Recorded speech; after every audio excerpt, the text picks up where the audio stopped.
Om Shri Ram, Jai Ram. Hari Om to everybody. Pranam Swamiji. Pranam Swamiji. Hari Om, Pranam Swamiji. Pranam. Namaskaram Swamiji. Namaskaram. Yes, what is to be shared?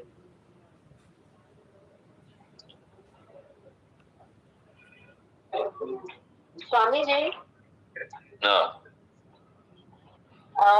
Yesterday there was a thought for the day message. It says that on the surface, if you remain on the surface, you will not be able to understand. You have to go deep. Something to that effect. You please explain that to us today. I can read out the message again to you. What exact the word? You read? I will tell you. Give me 1 minute.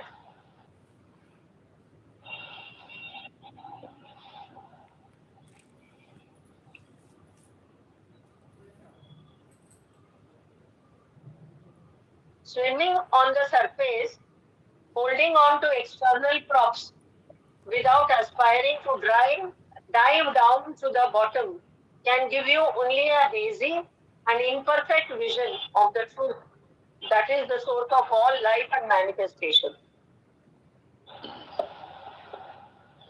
Absolutely right. That means, for example, you take up anything. Not only the so-called labeled spiritual activities. Anything at the surface level. Suppose we are reading a prayer. We are learning something by heart. We are trying to edit something.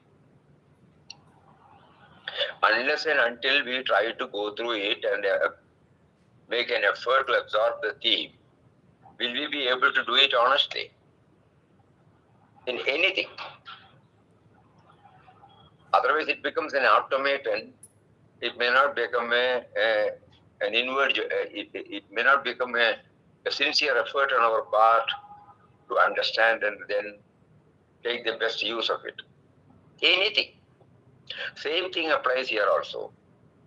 When we recite a prayer, just like what we do at ashram, if it stays at the superficial level, will we be able to derive the fullest benefit? We are chanting Ram Nam. If it stays at the superficial level, we have done it now for the past so many decades. So many decades we have been chanting the universal prayer, adorable presence prayer. Are we moving towards that? So anything that we do, initially it will be at the superficial level. Suppose we look at Papa. There is a joy in that form. But if we don't try to understand what Papa stands for, will we be able to derive the benefit, real benefit, fullest benefit? The moment we think about Papa, what should come in our mind, Suppose we immediately, it comes, what is bliss? What is fullness? Then we can say yes.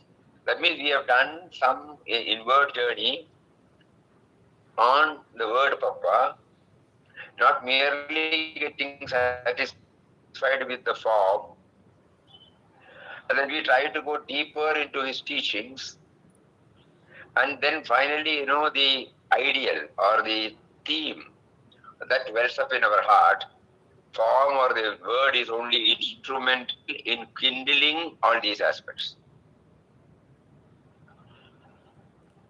We are not belittling the importance of the external, but merely concentrating on the external without diving deep into it. Papa has in clear-cut words he has said, nobody can understand Ramdas's words if we cannot understand it through our perfected experience. So we try to go, whatever he says, Immediately we don't say, we have heard it, I know it, that's all. That is the usual reaction of the mind. Today he makes me to read it again. The purpose is that I should be able to go with it. He has been trying to make me to go inward, but somehow I did not. My priority was something different, so I was not in a position to dive deep into it. But today onwards, when this prompting, when this particular theme was prompted to the person who sent this thought for the day, Papa wanted that this should touch and kindle. It's a reminder to all of us. All of us. So why are we going through these words, It is not a ritual.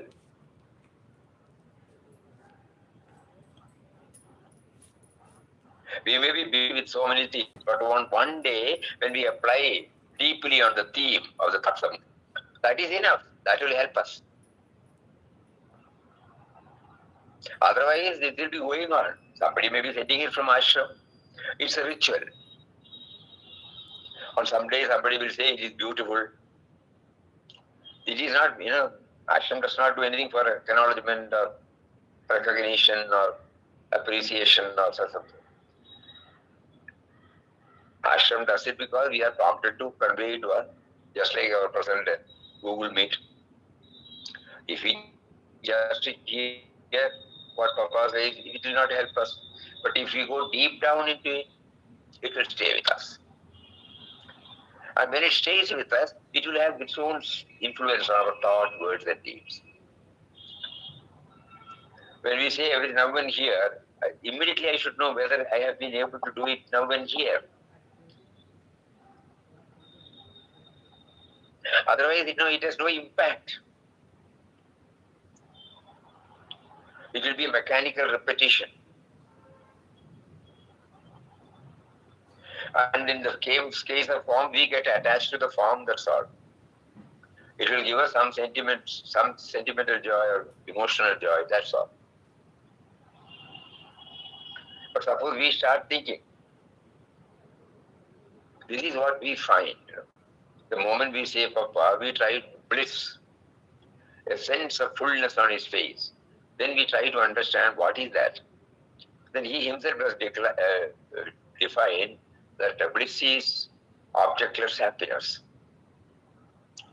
What is objectless happiness? Like that, that one fear, that form, that blissful expression of Papa's form. It touches and kindles so many things to us. And then, this is most important. Whatever manana we do, it is by ourselves. The outer form or the outer words are there, it will not have the deep impact. But it is the manana that makes the deep impact, reflection. We are reading an article, will we be able to derive the best benefit? But when we do some manana, thinking, deep thinking, reflection, it will have its own positive impact.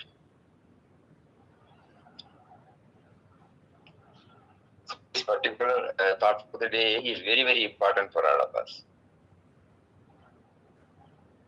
So we pray to him. You have been providing everything to me, but still I have not been able to make use of it fully because I unknowingly float on the surface level. I get some joy, I stop with it.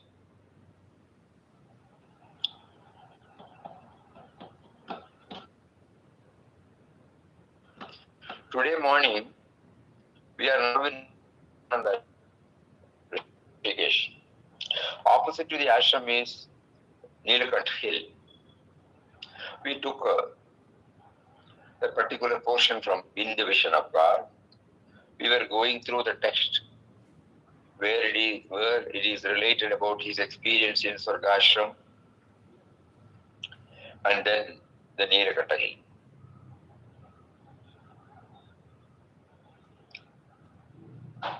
We did make an effort to go there.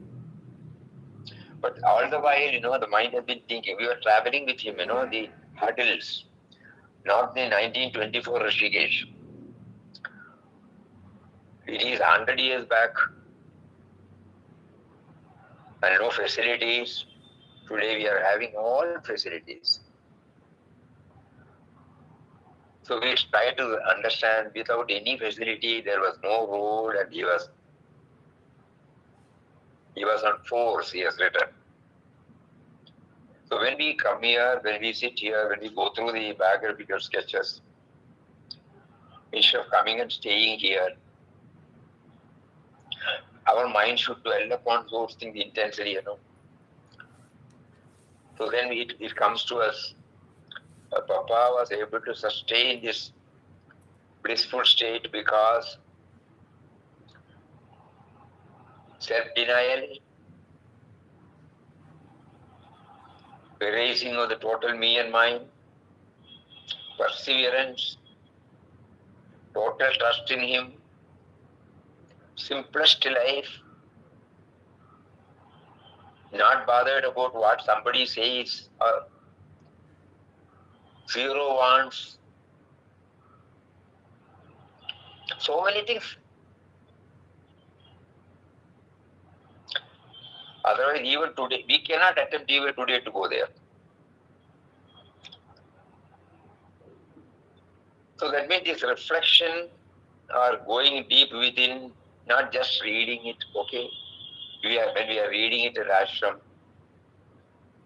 we cannot mentally place ourselves in the but when we are actually in places connected with this, suppose when we go to Europe, Sri Lanka, for example. Suppose we just say Kaveri, these are the place where Papa took sannyas. Immediately, what all is the three vows, the day on which how we reach there. We are going in a vehicle. He has walked all the way from Trichy station to Sri Lanka.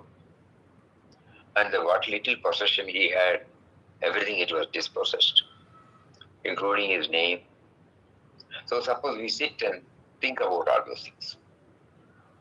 Even after coming back to our own place, impact will be there. When we go and read In Quest of God there, with this idea to dwell more and more on it, the impact will be certainly different.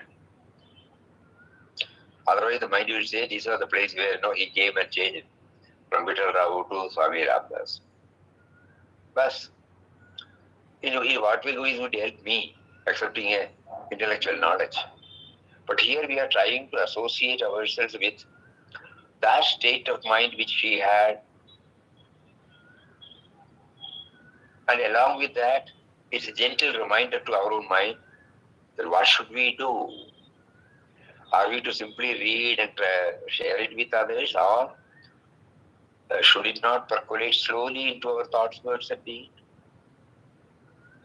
Whether the me and mine is getting reduced, whether our mind is inclined more and more on the power which makes the mind to think, this inward journey is very difficult, agree, very difficult. Because unless and until the mind is prepared sufficiently, we will not be able to derive the fullest benefit from any of these things. Any activity.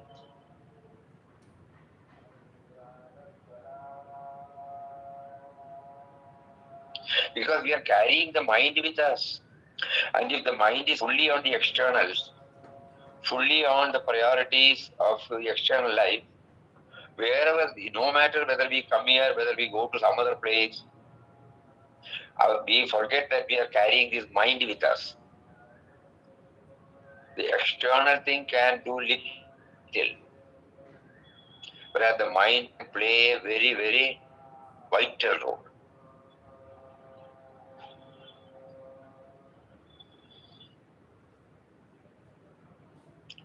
In Papa's case, we have found he read so many things, he chanted, he thought the mind has come under control. In our language, he has also almost reached there. But he writes that even after 1 year, when he came back, the mind became restless. He says that is why you can read it in the outgoings. So that when we go through that, it is not what he has written that is important. It is what made him to write that is important. So the one lesson we feel, when the moment we think about that outpouring, the mind, it is very difficult to change the pattern of thinking. This is good, this is bad, this is better, this is not good, this is comfortable, this is not comfortable. This ambience is very nice, this ambience is not very nice. It is the mind that says. So unless we tune the mind, wherever we are carrying the mind with us. Only the body has changed. Geographically, we are different, that's all. So this particular quotation makes us to think about that what is to be done is to go deep down into anything, not at the superficial level.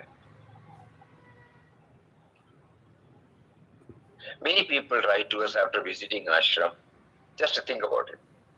Many people who, after visiting Anand ashram, they send us an email, or when we meet, they say that what we carry is something precious, we have not got it from anywhere.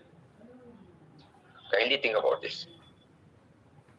Those who are there, are they feeling that?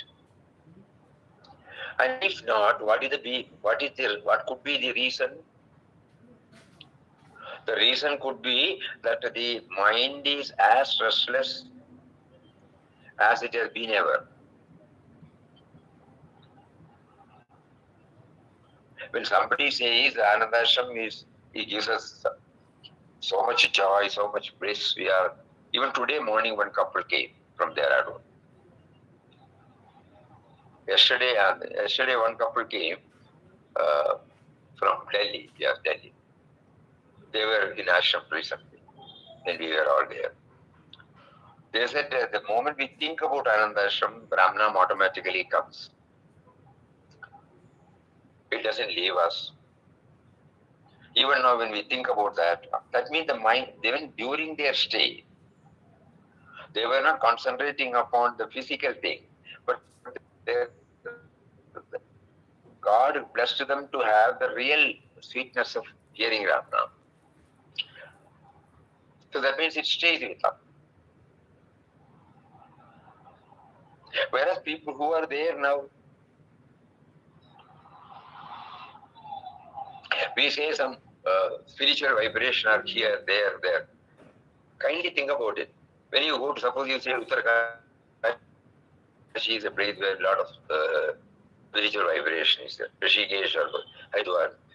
That means those who are here, are they enjoying it?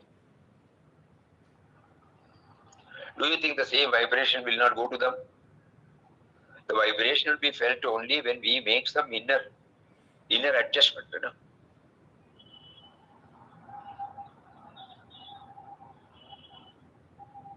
So if we just go at the superficial level, it will not help us. From our own experience, we have seen, initially, the mind keeps on telling, this is right, this is good, this place will be better, that place is better. This Mahatma's words are good, this Mahatma's words are inspiring. And later on, we try to understand that those who have understood that Mahatma's words, are they feeling their fullness? No. So everything zeroes to our deep indwelling, not at the superficial level. That is why after some time the mind will keep on telling and we have to go along with it until the mind feels that he is with me, he has been with me. If he wants me to go, okay. If he wants me to change the pattern, okay. But he is with me, he has been with me. So it will be it is not that the outer thing that matters much. What happens inside matters much. Once again you read that.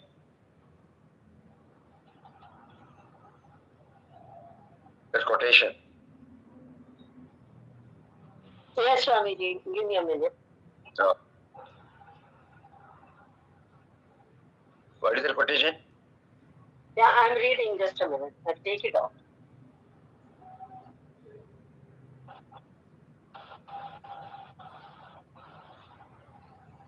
Swimming on the surface, holding on to the external props. Without swimming on the surface.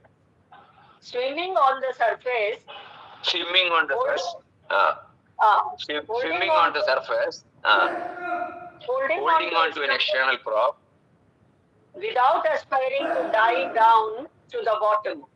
Without attempting to dive down to the bottom, can give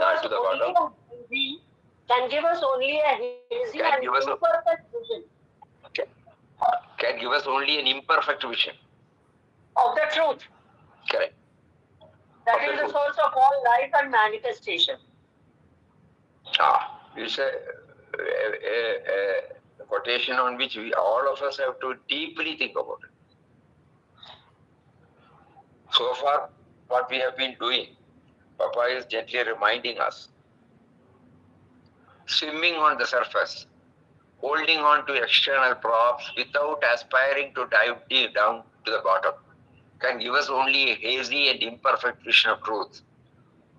That is the source of all life and manifestation. Truth is the source of all life and manifestation. That means God, okay? Anything, whatever I do under the banner of sadhana, if I am only on the surface level and holding on to the external props, we have got it from others, including all the disciplines, without aspiring to dive down to the bottom. If I am chanting Ram Nam, if I am doing bhajan, if I am trying to silence my mind, if I am trying to go through the words of wisdom of Mahatmas, if that is necessary, but if it is not coupled with aspiration to dive down to the bottom, meaning what? Theme. Ram Nam stands for what? Bhajan stands for what? Satsang with a Mahatma, seeing a Mahatma.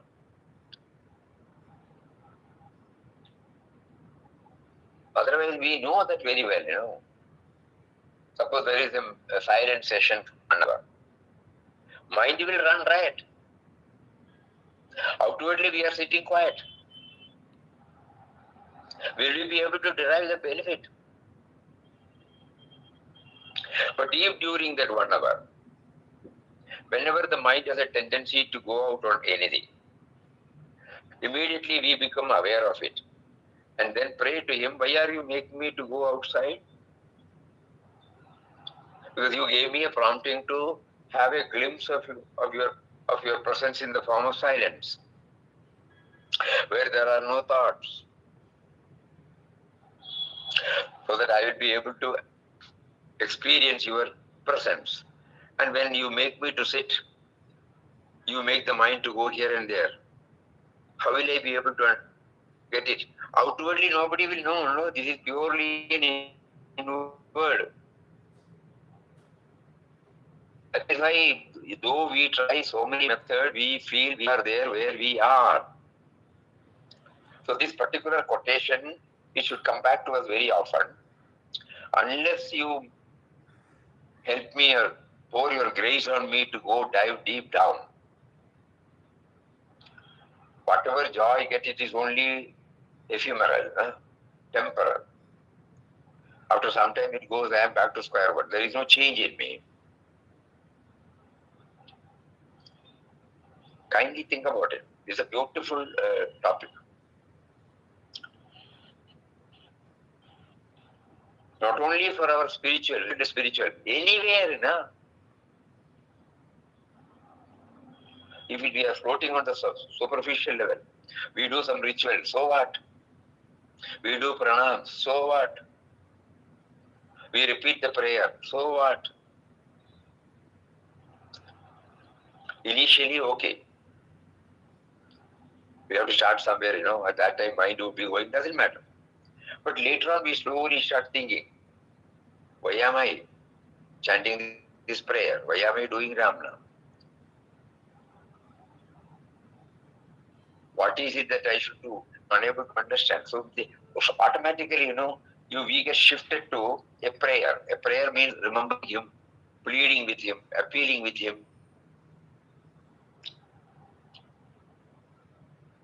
Otherwise, after that session, for others we can say we have understood, we have attended the session, participated in the session.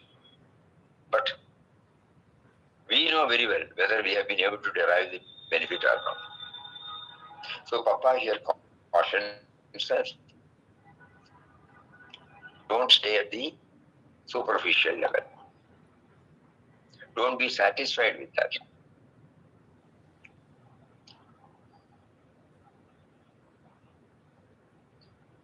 When we do puja, bring that Ishtadevata or Murti or Guru, and every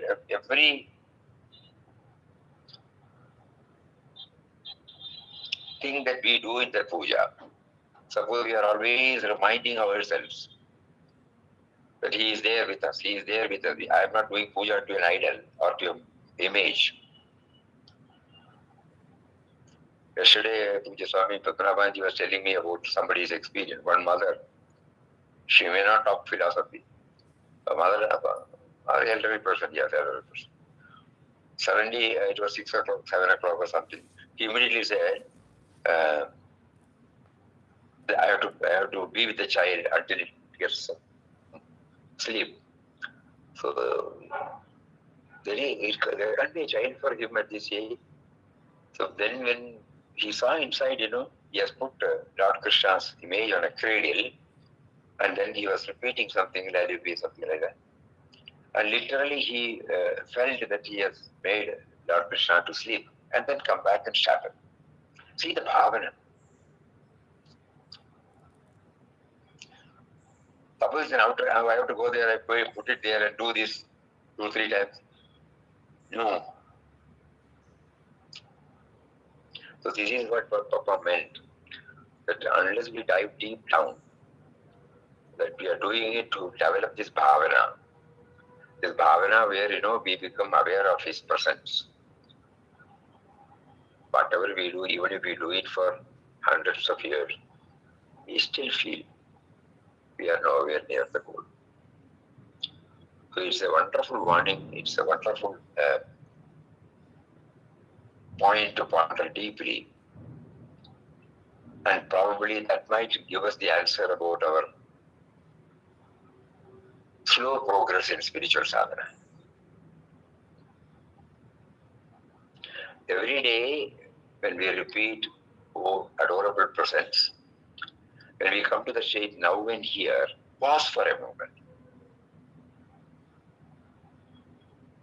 What is it that is happening? Am I really praying to feel his presence now and here? Or I am just repeating the words that have been going on, And what is its impact? But one day, suppose we aspire deeply to have that now and here, It is not going to be limited to that particular moment. Because when you say now and here, we have tasted it, no? We have actually experienced it. That will never go away from us.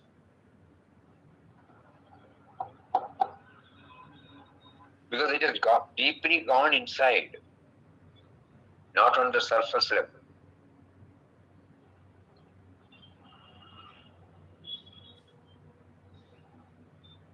Whatever that goes deep down, it stays with us. The other one, at the sentimental level, intellectual level, we get a joy. And immediately after that, we are back to square one. The process of transformation which was intended gets halted, or what you call slackened, or forced. This is what we all experience, So that is why Papa chose in so many words and now feeding us through prompting, actually he is prompting us through so many inspiring words. And this particular quotation is also in that way, it's a reminder for us. And what I have been doing like that, immediately we ask. That is why he shared this in an understandable way. It is uncomplicated. If you read 2 or 3 times, it becomes very clear to us what is meant by that.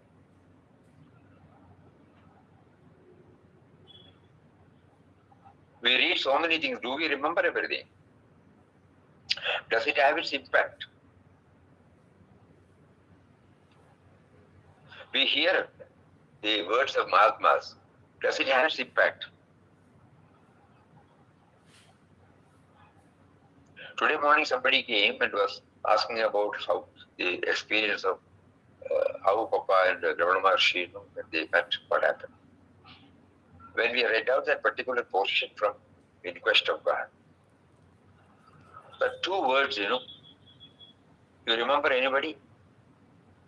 When Papa stood before Bhagavan, Bhagavan looked at him, and 2 words he has expressed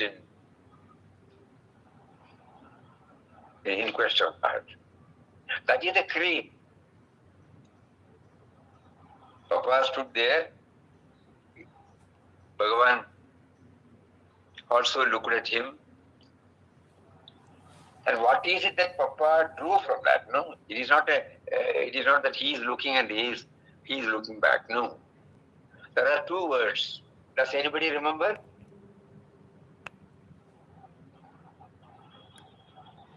Passionless look of tenderness. Passionless look of tenderness. Passionless look and tenderness. So that means, when we have tried to understand that word, what it touches and kindles,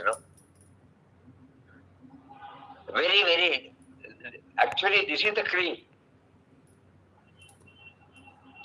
In the spiritual journey, when somebody has attained to a certain position, then he becomes totally detached,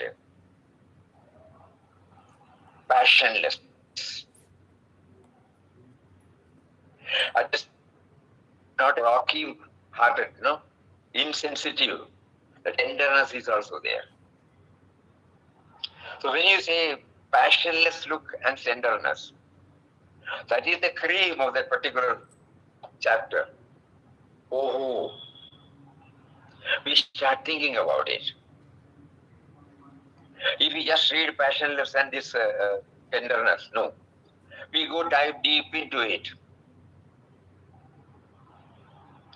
How in that small age, he was very young.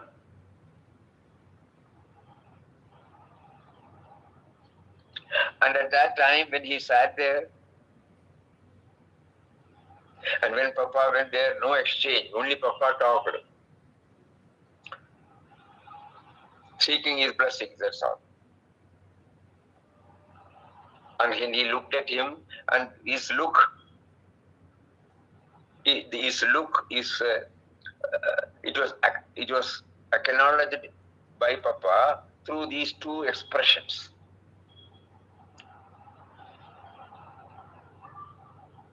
Papa was not looking at the form. You know that, no? Afterwards, he has not seen.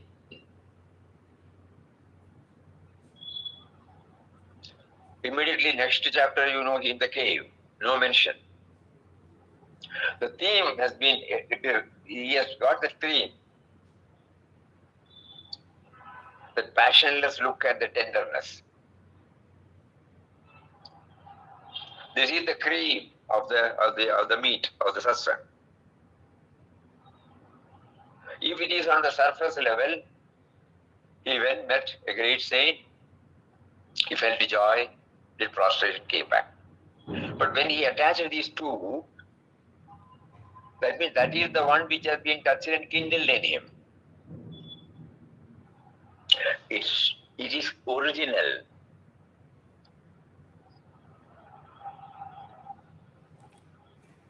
So that is why it stays there. And it has got such a power that when we read it with that bhavana, immediately these two words, take possession of us.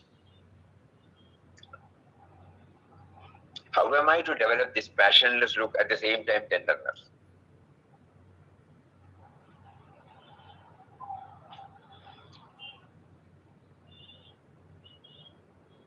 So we try to understand the meaning of this quotation through his own life first, and then we try to see it for ourselves.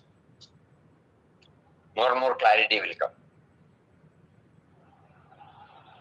It should not become academic, that's all. We should be careful. Whether this detachment is getting developed in our heart, at the same time, are we becoming sensitive to the demands and suffering of the people in and around us? We don't become negatively indifferent, but at the same time, positively indifferent. That is called passionless. And tenderness is always there, love is always there.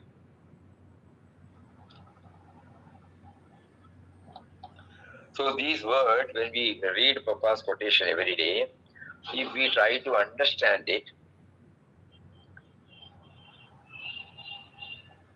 and interpret it to us, impact will be definitely more, which comes out only because of reflection, because of deep contemplation. Suddenly we look at his life. He was wearing only loin cloth, zero comfort zones, not knowing what will be given to him next moment, no planning, always reveling in that blissful state. At the same time, seeing the Creator in the creation. If we see only the creation, it can't be passionless. We get attached to so many things. But when we add the God dimension to the creation, the tenderness, love also expresses. These two sentences are enough for our sadhana, to be very frank. We stop and then start going deep down and checking out what is my present state. Otherwise it becomes again academic.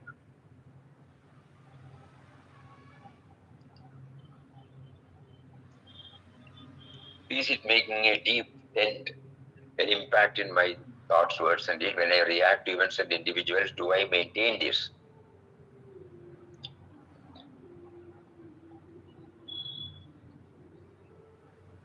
This is what exactly Puja Mataji meant, When you read 11 times, you will have started going within. She wanted us to read these 11 times so that we should be able to get ourselves connected to the Nirguna Swarup. That which is lying deep down, not at the superficial level. Initially we may feel it is Papa Swami Ramdas's sadhana, his journey. Oh, first line, First reading, second reading, third reading. And slowly, why are you prompting me to do it? Why? And Mataji clarifies that it will help you to go within.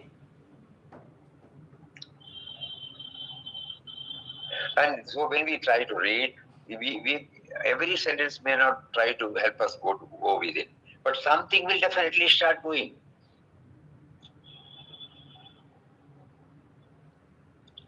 And then later on, every now and then a quotation like this, what we have read now, it also confirms that ultimately it should touch the source of our life, the truth of our life. So from the outer, when we start diving deep down, we get connected to the core of our being.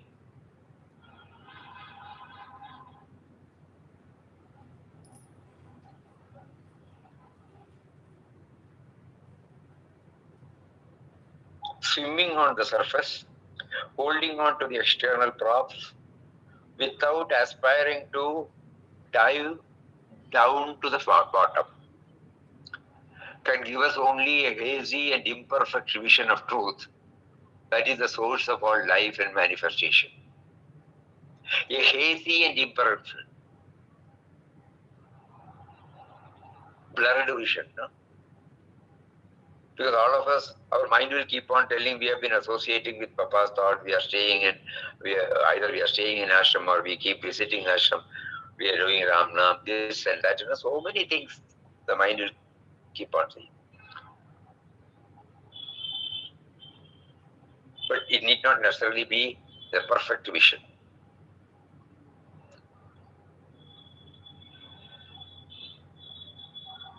Swimming on the surface, holding on to the external props without aspiring to dive down to the bottom. Word is the external prop.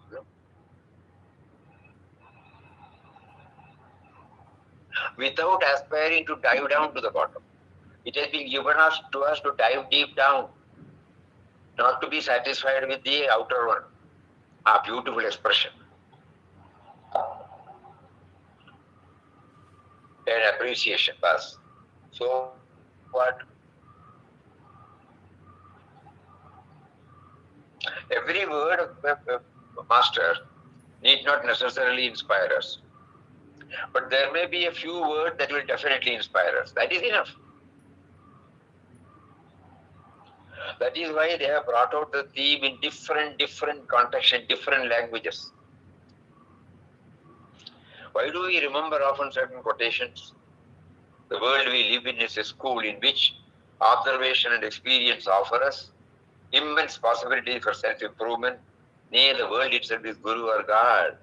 Somewhere an effort is by His grace, somewhere an effort is made to understand it by going deep down. And it stays with us. God does not need an intermediary. If you think God can talk through Ramdas, He can talk through you as well. Because you cannot accuse Him of partiality.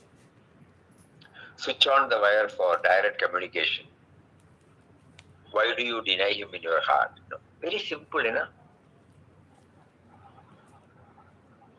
But what a powerful message. Are we to simply satisfy by quoting it? He says, switch on your wire for direct communication. There lies the key, na? This is what, through that word, Papa wants to touch and kindle and make us to dive deep down.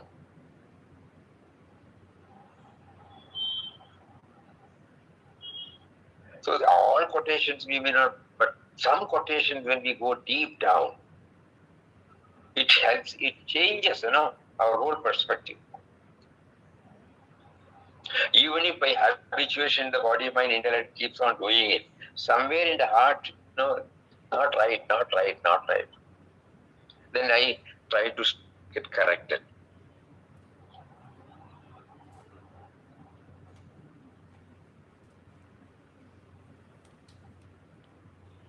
Suppose we open the tap for the or the wash basin to brush our teeth.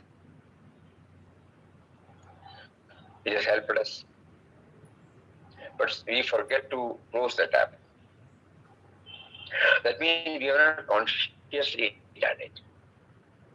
We are only bothered, no, water has been wasted. It is not that.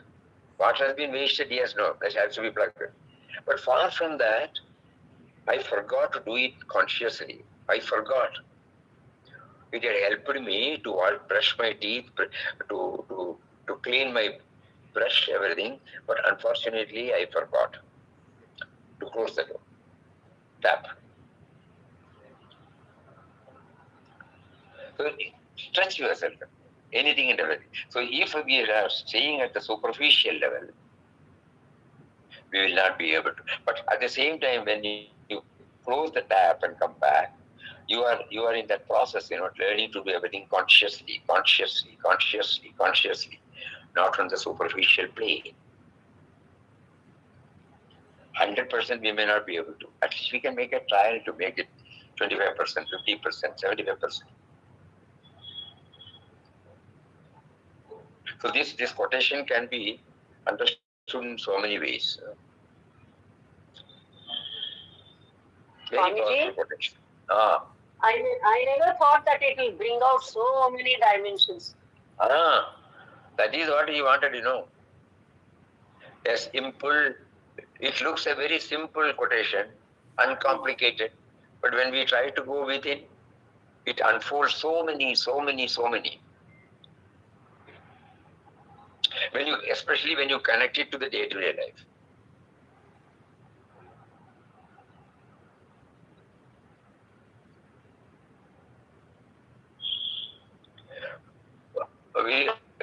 I'll tell you about again. When we were reading this Inquest of God previously, we have not given initially. Unknowingly, we have not given any importance for the first article. We straight away go to the first chapter. O Ram, the truth, love, the truth, the goal of human perfection, hail. That but first article we did not give any importance. We did not go through that, no?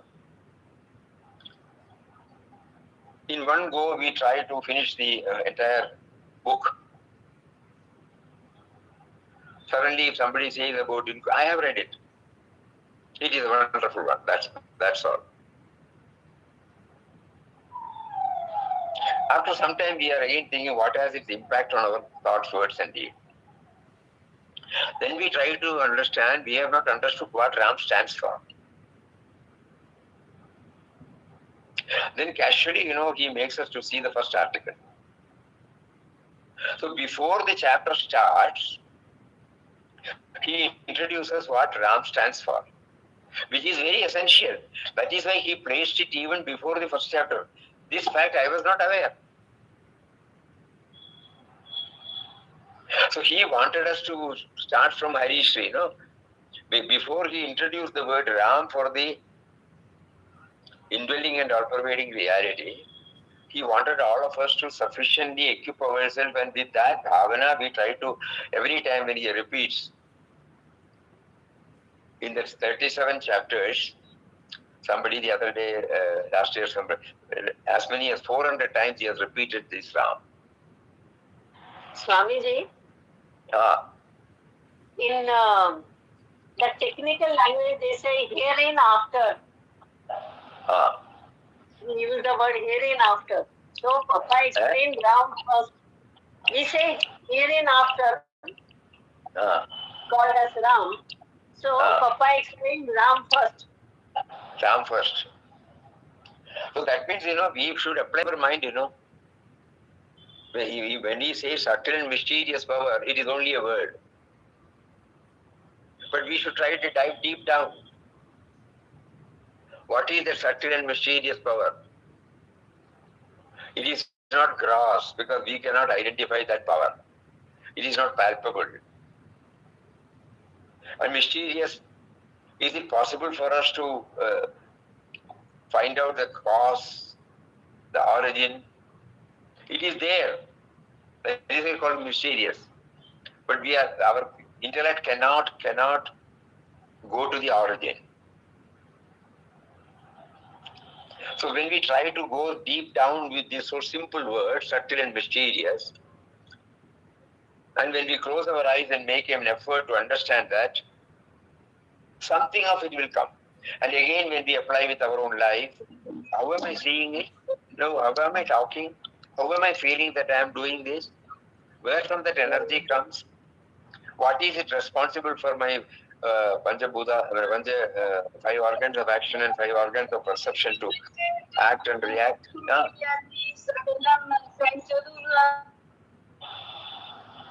Think about it. So that particular word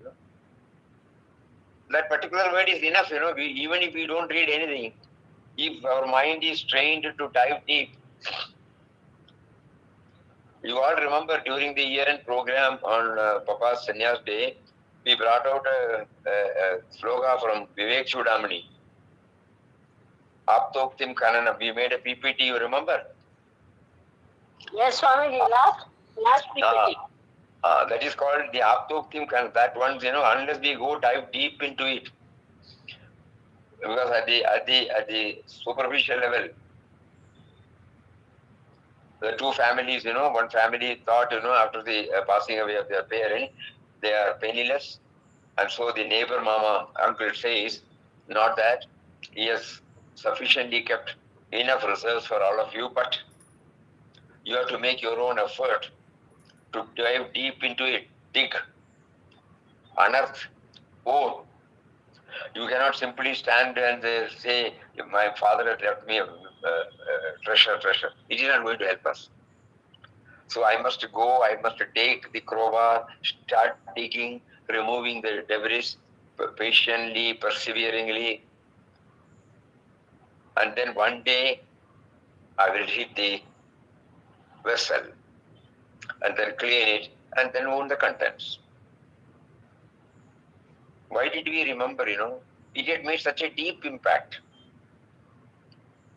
Otherwise, it becomes superficial knowledge. I cannot, Normally in spiritual journey, many of us are satisfied with the knowledge level, experience. But experiential level experience is necessary, So then we understand, yes.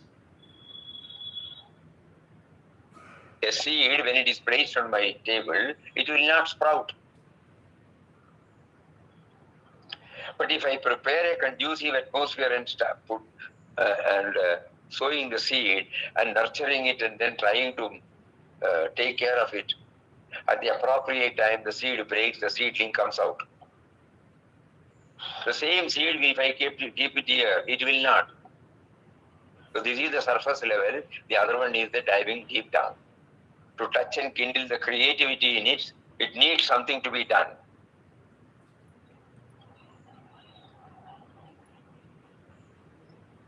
So it's a wonderful topic or point that was raised. It will help us a lot. Every day, suppose we go through that and watch for hours that what is happening inside. Have I made any beginning? When we say, adorable presence, that word itself is something so sweet. Why do you say adorable presence? Because he is behind my eye of the eye, the ear of the ear, the mind of the mind, the breath of my breath, the heart of my heart, the self-life of my life. When that is something, it is not something which is outside me. I'm experiencing it, the moment we look at. The eyes are looking. There is a power behind the eye which is enabling us to look. Adorable presence. Suppose we just read it, no. What is that hazy and imperfect vision? We say there is a power, that's all. It is not clear at all. But when I start looking at how do I see, what is it that makes me to see, what is it that makes me to hear, What is it that makes my heart to beat? The lungs to breathe. The digestive machinery which digests the blood, the circulation of the blood. One thing I am clear, I have not done anything by myself. Then I become aware, adorable presence. Swamiji, Ah, this really makes us understand now and here, because it is not the past, it is not the future, but He is now. He is. Immediately we should stop and see now and here. I should understand. That pulsating presence will be. Correct. He is the only thing. Yeah. So think about it. Very good. This itself shows, how Papa is taking care of us, how he is holding our hands and leading us, how we are safe in his hands. It gives us an assurance. And then one more request. Tomorrow morning we are leaving Rishikesh. Day after tomorrow evening we will be catching our flight from Delhi. Tomorrow we are leaving for Delhi. So day after tomorrow Satsang will not be there. But we don't want to miss this. So we will have it on Saturday. Is that clear to everybody? Yes, Swami. Instead of day after tomorrow, it will be on Saturday after we reach ashram. Because this tempo we don't want to break. Yes. So one day, of course, it may not be possible. So on Friday, Saturday again we will meet. Today is Wednesday, no? Yes, Swamiji. Tomorrow is so next one is normally on Friday. Friday it won't be there. So Saturday after we reach ashram, we will again be in touch with you all. So until such time, Evening session, your evening, your satsang, your evening satsang at Delhi, will that be forecasted? Evening, which satsang? At Delhi. Kakkar uncle's place. In satsang, in Shivananda Ashram. No, Swamiji, Kakkar uncle's place. She's asking the Delhi satsang. Will it be shown on YouTube? Yeah, that will be, so I'll tell Data to inform you. Every day we have, for the past 2 days, we have been sharing some thoughts in ashram. Today also it will be there at night, after between 8 to 9. So the topic was trying to understand sannyas in the modern context. So day for yesterday we shared some thought. Today also we will be sharing some thoughts. Tomorrow that is useful, Swamiji, to understand renunciation in today's context. Yeah, correct. Because we may not be able to renounce everything in one go. So there should be a practical method, because everything is caused by him also. So if he has caused, we would have also given some way by which we can keep in touch with the core of our everything. So if he has given a word sannyas, if he has given a concept like sannyas, it should be available to everybody, irrespective of wherever they are and whatever they are. The only thing is we should try to connect ourselves with that team. And do not complain or do not feel that I am unfit, I cannot do that. No. So what Papa gives us now is everyone is a sannyasi. When you forget about our nature, we come down to This also was a thought for the day before yesterday. Everyone is, everyone can attain, provided he knows the otherness is there in our heart. Sannyasa, when we reach the stage, what comes out of all Mahatmas is absence of otherness. So that means, and God has been impartial. So that means He is there in all of us, so this is there in everybody. So that means in that way we can say we are all sannyasis, but we are not aware of it. So we are limiting ourselves to the individual. So we are now trying to get out of that individual, sense of individual, keeping this individuality. This is the difference. We are not dismantling the sense of individuality, but at the same time, we are not in the clutches of the individuality. Retaining that individuality, we try to think, do, and act on the basis of the absence of otherness. If we realize that everybody is a sannyasi, everybody is leading a sannyasi's life, when we forget that everybody is leading an individual life, and therefore miss the joy of enjoying the sannyasa. So many thoughts, So more of it on day after tomorrow. Sorry, not day after tomorrow. Friday. Saturday. Hari Om to everybody. Om Shri Ram, Jai Ram, Jai Jai Ram. Om Shri Ram, Jai Ram, Jai Jai Ram. Om Shri